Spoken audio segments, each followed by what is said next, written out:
We are often strangers to ourselves. Our conscious minds are like a small rider on a large elephant, with little control over the unconscious processes that drive much of our behavior. Introspection is not a reliable way to understand ourselves. When we try to analyze our feelings and motivations, we often invent reasons that feel right, but are inaccurate. The adaptive unconscious is a set of mental processes that operate outside of awareness, but influence our judgments, feelings, and behavior. It is efficient, fast, and often more accurate than conscious thought.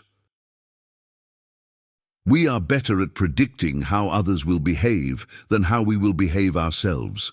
This is because we have more access to others' observable behavior than to our own unconscious processes. People are surprisingly bad at predicting how they will feel in the future. We overestimate the impact of events on our happiness and underestimate our ability to adapt. The impact bias is the tendency to overestimate the emotional impact of future events. We think that winning the lottery will make us permanently happy or that a breakup will devastate us forever, but we adapt more quickly than we expect.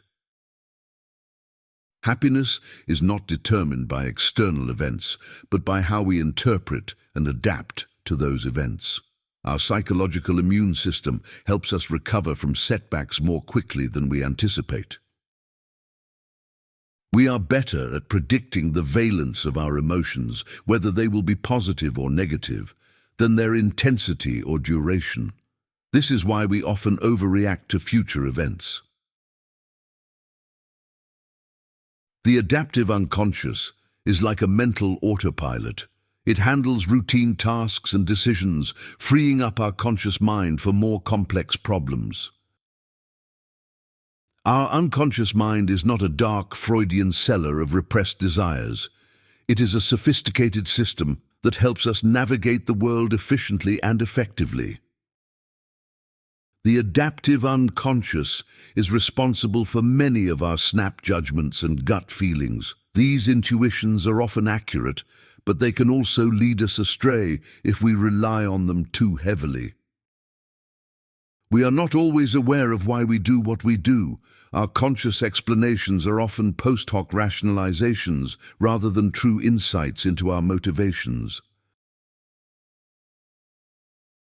Our self-narratives are not objective accounts of our lives, but stories we construct to make sense of our experiences. These stories shape our identity and guide our behavior. Changing our personal narratives can lead to lasting psychological change. By rewriting our stories, we can alter how we see ourselves and our place in the world.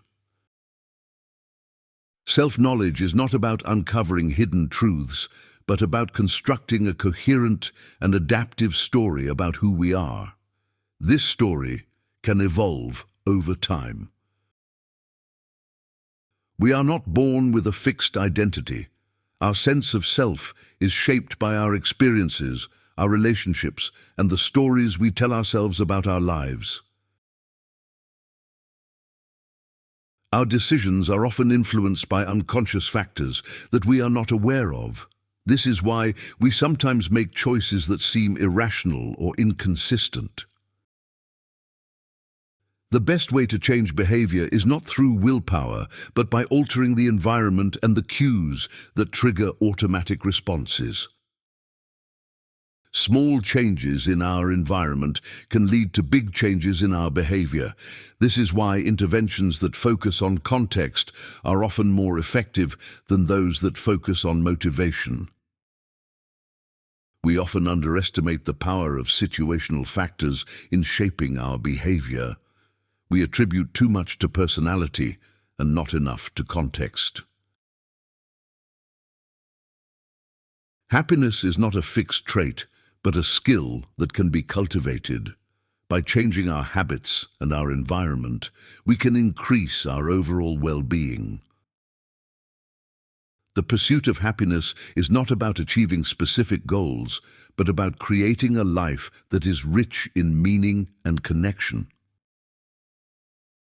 We adapt to both positive and negative events more quickly than we expect. This is why lasting happiness comes from within, not from external circumstances. Gratitude is one of the most powerful tools for increasing happiness. By focusing on what we have rather than what we lack, we can shift our perspective and improve our well-being. Psychological change is not about willpower or insight. It is about creating new habits and narratives that support the changes we want to make.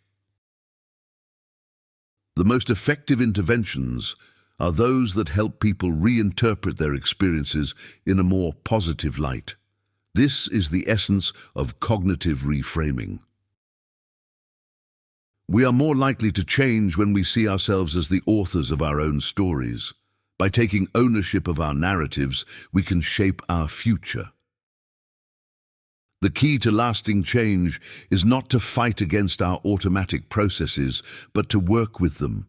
By understanding our adaptive unconscious, we can create environments that support our goals.